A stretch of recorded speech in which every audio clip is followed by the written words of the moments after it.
Just Jazz. American Horror Story Review. Greetings and salutations, guys. Welcome to the next episode of my American Horror Story Review series. I will be reviewing episode 5, but a few things before we get started. 1, I apologize for not being on screen, but I am under the weather. I don't feel good, my body hurts, yada yada yada. But I still wanted to give you guys this review and get caught up so I can review episode 6 by Thursday. Now next, before I get into this review, I need to go over one key element of this season that I did not go over last episode, and that is the character of Dr. Vincent Rudy. Dr. Vincent Rudy is Allie's psychiatrist. Now, before episode 5, he doesn't really play that big of a role other than being Allie's therapist. Now, most of us would probably think that he's in cahoots with the cult, but again, we're not sure. Trust me, this plays a major key for episode 5 review. So let's get into it. In episode 5, titled Holes, Beverly informs Kai that her boss Bob is compromising news coverage of the clown murders and thereby hindering Kai's campaign for city council. Now remember, Bob was screwing Emma Roberts' character in episode 4.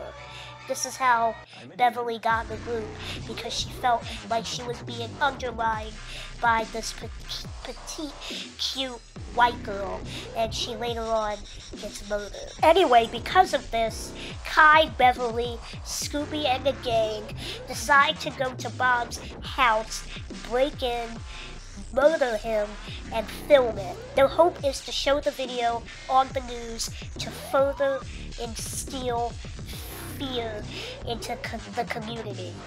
Now, one thing I want to point out is that when Scooby and the gang show up to Bob's house, he already has a tortured body that's barely alive in his attic. Now, we don't know how it got there, why it got there, and it's not really further elaborated other than that. After the murder and a few days pass, Beverly advises Kai to cut ties with RJ. RJ is Beverly's cameraman, who she views as a weak link. So each member shoots a tied up RJ in the head with a nail gun, one after the other, before Kai finishes him off. Kai instructs each member to shoot him to show their dedication to the cult. In the meantime, Meadow is on the run from Harrison and his lover, Samuel. Now, in episode 2, most of us thought that Meadow was dead at the hands of Harrison, but we later find out that she is alive and being held hostage. I don't know why she hasn't been killed yet, but I'm sure we'll find out later. But when Meadow was on the run, she runs in the alley at her house and begs and pleads for safety and reveals that Ivy is a member of the cult. Now, I'm not surprised that Ivy is a member of the cult. It was only a matter of time before it was revealed. After these series of events, Beverly probes Kai about the whereabouts of his parents, and Kai reveals that 3 years prior, that his mother shot his dad and herself in a murder-suicide. This is from years of abuse.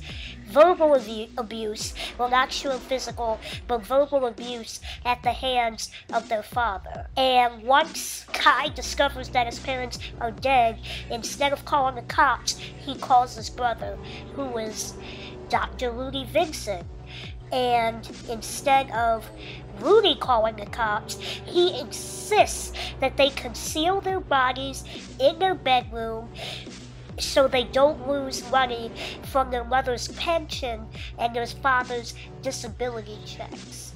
Now, I find that extremely sickening and ironic that Kai's brother is a licensed psychiatrist, but he feels the need to hide the murder to keep the checks. Now that's basically the episode. I don't really know where they're gonna go with this series. I'm sure we're gonna find out the backstory of each and every one of the cult members. I still don't know what this has to do with Donald Trump becoming president, other than I think the crew or the writers, they're trying to show the extremists of Hillary supporters and Trump supporters. This is how I feel, guys. I love American Horror Story, as I've mentioned several times. But I feel like the writers of this show had no idea what they wanted to do with season 7. And then Trump won, and that was their scapegoat, was to loosely base the season off of him winning, which is a shame, because the first 10 minutes of the first episode of this season were wonderful, and I was really looking forward to seeing what they would do. And so far I've been extremely disappointed. Now, I'm not hating the show. I think the twist at the end of this episode with Kai's parents was a nice touch, but other than that, it's not that great. Anyway, that's my review of episode 5. Again, I apologize for not physically being on screen, for I am under the weather and don't feel like moving around my camera equipment. Anyway, the next episode comes on tonight, so be on the lookout for my review of episode 6 on Thursday. If you liked this video, please give it a thumbs up, comment below with your opinions, and subscribe to the channel. That's about it. Have a great night. Goodbye.